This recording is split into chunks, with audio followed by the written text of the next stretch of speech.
Hello, Steve White, Steve White 89. Doctor Sleep.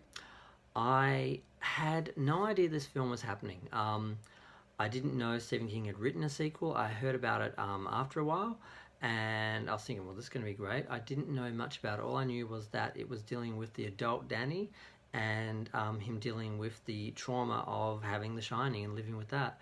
And that at some point they're going to go back to the Overlook Hotel and they're going to recreate scenes from that. And I was pretty excited about that. I'd heard they'd done such a good job that people thought they actually used footage from the film, and I was pretty excited. Um, but I had no idea when it was coming out, and I had no awareness. And then I was dealing with a problem with a friend. I was kind of upset, and I said, I just have to go to a movie. I just need a movie. That's what I do when to escape. I just go to the movies. So I just walked down to Crown in Melbourne, in CBD, and looked to see what was on, and there was Doctor Sleep. I'm like, yes, a movie I actually really want to see. Thank God I can just escape into that. Um, so I went, and I had no idea what was going to happen, and I was kind of surprised by the steam vampires.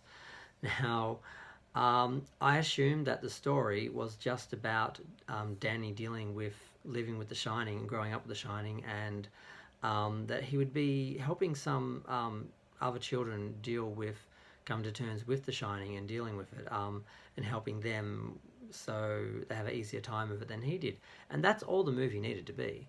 And I know the book was more than that, but I think it went too far and it's too much. And something, I don't know who said this, but someone said um, a while ago, I read somewhere or heard somewhere, never make your audience believe in more than one fantastical thing. And some examples are like True Blood, for example. When that show started off, it was just about vampires and the idea of how would vampires really exist in our society, and sort of looking at them sort of as a sort of parable or whatever of gay people living in society. And that was the basis of the series, and it was brilliant. And then they brought in werewolves and fairies, and they just went too far and they asked too much of the audience. And the same thing, for example, Buffy. It's about a girl who fights vampires, and that was great. The first three seasons, and then the fourth season they brought in the army and the company that was like fighting demons, and apparently everyone knew about it, and it just was too much. It was just too much, and you couldn't sort of buy it anymore. And this is the sort of problem that a lot of science fiction and horror have, that they just go too far, they ask too much of the audience, and it's just too much for people to believe in and can't suspend their disbelief. So I think um, that's part of the problem with this film. Now, the scenes where they go back to the Overlook and they recreate the Overlook are amazing and brilliant. And the scenes with Ewan McGregor dealing with his trauma, his alcoholism, these are all brilliant. The characters are great. The actress who plays the Shelley Duvall character is phenomenal. You would believe it was um, the Shelley Duvall character. I've forgotten her actual name. Oh my god, why can't I remember her name? Doesn't matter. um, that was brilliant. So there were parts of it that were really brilliant, but then I mean, the parts with the steam vampires, it was too much. It was like, oh, now they're sucking the essence out of the person, and they're basically hunting. They were well acted. They were well written. They were scary. The action was thrilling and everything, but you just had these moments where you're like, what am I watching? This is like some teen sort of Twilight sort of. It just didn't work, and it didn't have to be what it was. It was just too much. But fortunately, I was on my phone half the time, texting people about this fight I'd had with a friend or whatever. So I just sort of did that during the vampire parts, and when they were the Overlook, I just focused. Um, Now, unfortunately, the film hasn't done well. It was made on a budget of about 45 to 55 million, and it made, I think, God, my computer closed down, of course, while I was talking. It made 14.1 million on its opening weekend, and 20 million international. So it's only made 34 million in its first weekend, and it cost 45 to 55 million.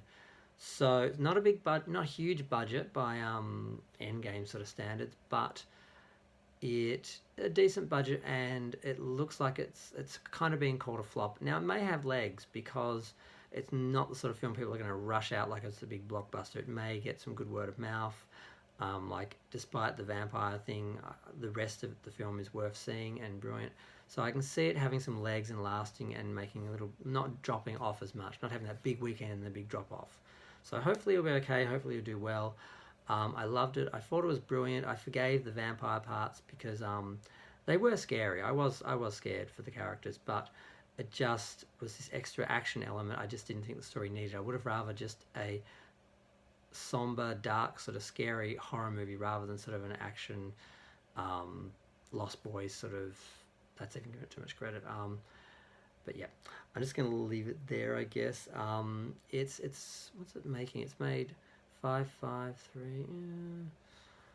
I'm not sure. I haven't got anything past Sunday for the box office, so yeah, I've got a feeling it's going to have a little bit of legs. It's not going to drop off right away. It's not going to be a total flop, but it's not going to be a hit.